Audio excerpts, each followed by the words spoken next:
Hi everyone! So, for today's video, share ko sa inyo yung sagot sa tanong ng isang subscriber ko. Paano po ba yung zero filing? Very basic. Paano ba ang zero filing? Ang zero filing, ibig sabihin yan, magpa-file ka, pero zero ang amount. Kasi, looks like, coming from what you've said, probably walang transactions. But it does not exempt her na hindi siya magpa-file. Okay, I'm showing on my screen a very basic, I would say basic certificate of registration, 2303. Yung tax types dyan is percentage and income tax. Ito po yun. So here, as you can see, anong na-notice nyo? Walang filing due date, right? This could be one of the glitches that during the time na pinrint yung 2303. But it does not mean na, ay, walang due date, hindi ako mag-file. No, that's wrong. As a taxpayer, you have to know your responsibilities. Okay? So, sa case na to, kung wala kang due date, hanapin mo when. Today is August 27. So, for percentage tax, ito ang mga due dates niyan. Okay? Ito yung quarter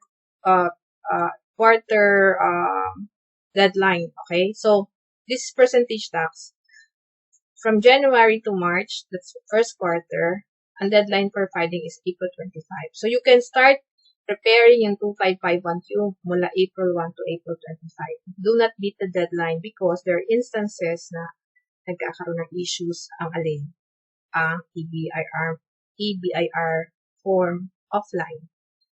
At kung may babayaran kayo, minsan, nagkakaroon din ng issues na sabay-sabay. Okay? So, yun. Now, yung second quarter is April 1 to June 30. Okay? Ang deadline niyan is July 25, so that you could do the filing between July 1 to 25. Yung third quarter is July 1 to September 30. Ang deadline is October 25. So, you could file and pay from October 1 to 25. Okay?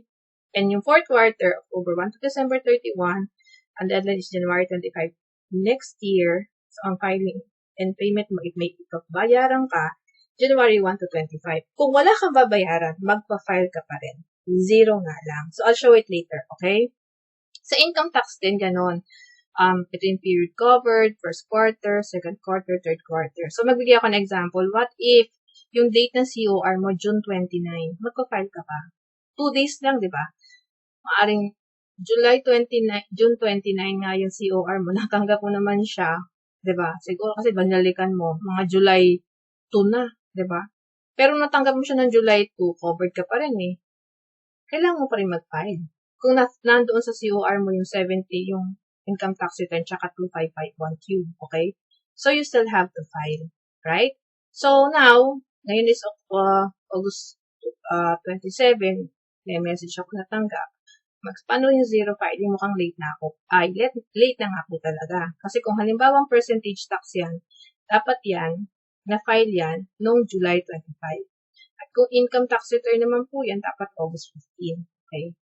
So, paano ba yung pag-file ng zero? Alright? So, unang-una, kung first time ka, hindi mo pa rin talaga alam paano mag-file.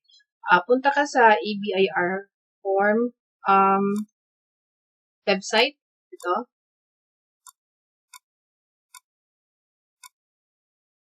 Type lang.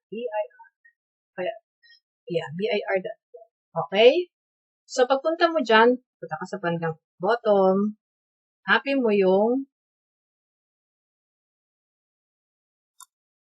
ito, EBIR forms. Click mo yung more. Pag-click mo ng more,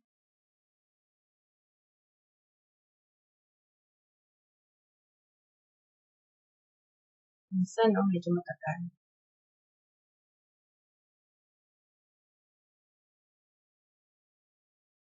Okay. Ikatagalan ng loading. Pero pag kinlik nyo po kasi ang more, yan yun eh, EBIR forms. Pipindutin nyo po ito. Yung click here. So, click here. May tatanong, ida-download mo ba yan? The answer is yes. Pag nagawa nyo na po yan, shortcut na lang po tayo ha. Kasi save yan sa C drive nyo. Okay. Pag na-save siya sa C drive nyo, kasi C drive po ito eh. Okay, C drive. hanapin niyo po ito, EBIR forms. Kasi C po ito eh. Yan, C, hanapin niyo EBIR forms. Pag click niyo yan, EBIR forms, itong meron pong logo na yan. Okay? Pipindutin niyo po yan. So, pag pinindot niyo po yan, ang lalabas na yan is ito. Okay? Ganyan ang labas niya. So, pipill upan niyo po yan. Taxpayer Identification Number, RDO. Based sa kung ano po nakasulat dito sa 2303 nyo, ha? Kung ano yung PIN, yung RDO, kung ano yung address, yun. So, hindi ko na po siya gagawin. Tapos, this time, first time nyo, halimbawa, nakalagay sa COR nyo is Individual Income Tax 1701Q. Tapos, late na nga po ang filing nyo. So, mag-zero filing kayo, hanapin nyo po yan, 1701Q 2018. Okay? Yan po yung bago. Yun. And then, click nyo po yung fill up. Okay. Tapos, fill upan nyo po. Halimbawa, second quarter kayo dapat i-file. Diba? Quarter, second, tapos, taxpayer type, kung single provider kayo, professional, estate trust. Okay. Tapos, number 8, dito na. Ang ruling dito, kung ano yung pinili mong tax regime. 8%, graduated, 40%, hindi na yun pwedeng mabago. Mababago lang siya next year. Okay. By default, pag hindi ka namili, ang punta mo graduated. Okay. Pero kung first time ka, tapos hindi mo naman nakikita mag-3 million ang sales mo for the year, ang suggestion ko po, 8%. Ito po. Okay? Para, simple po ito, ang filing mo lang is 1701Q, okay, kung nakasulat din dun sa COR mo is 2551. Yun po ang file nyo. Wala na po kayo file na income na financial statements. Okay? So, zero filing tayo. Pinili mo 8%, so napunta siya dyan. Tapos, lagay mo yung birthday mo. Okay? Sample lang po ito. Citizenship. Okay? Tapos, there are two ways. Tapos, save nyo po. And then, click validate. Alright? So, ginagawa ko yan, yung style ko, mag-zero filing ako halimbawa. Ang gagawin ko po is screenshot ko to. Meron akong halimbawa slipping tool. Ayan, screenshot ko yan. Screenshot ko na. Kakopy ko yan. Kukuha ko ng malinis na Word document. Tapos, save ko. Yan ang ginagawa ko. Tapos, after nagawa ko yan until yung next page, gawa ko yan. Diba? Halimbawa, nandito na tayo sa dulo. Nagawa na natin. Nagawa ko na po ibang page ha. Sample po ito.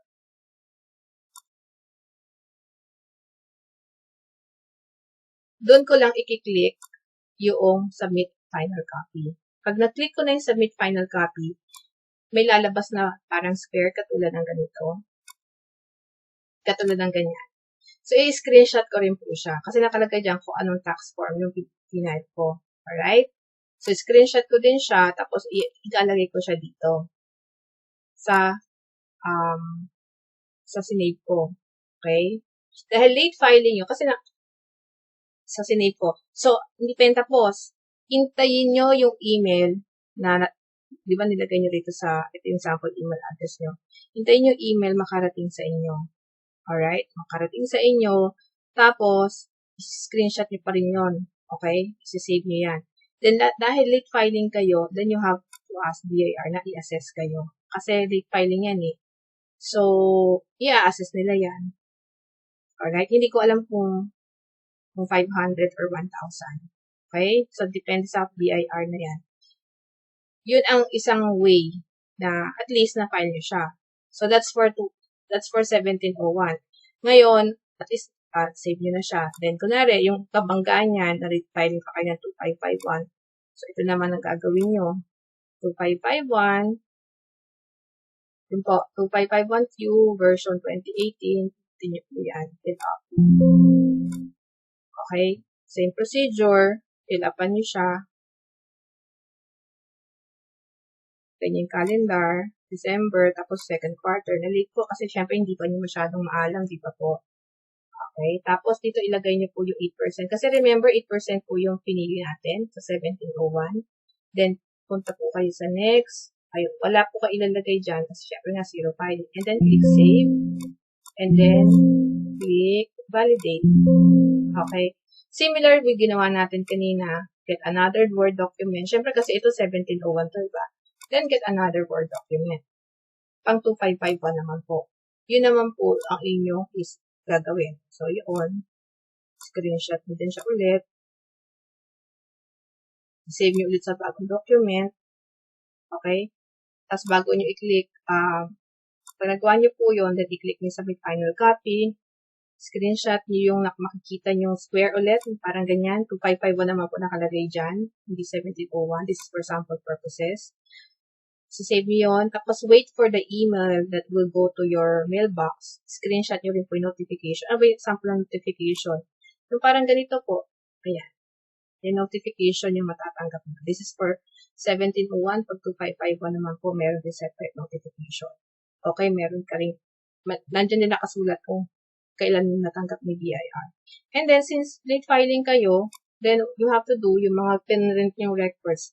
You ask BIR process mo. Kasi zero yun eh. Either 500 or 1,000. So, I really don't know magkano assessment nila dyan. Okay? So, I hope this helps.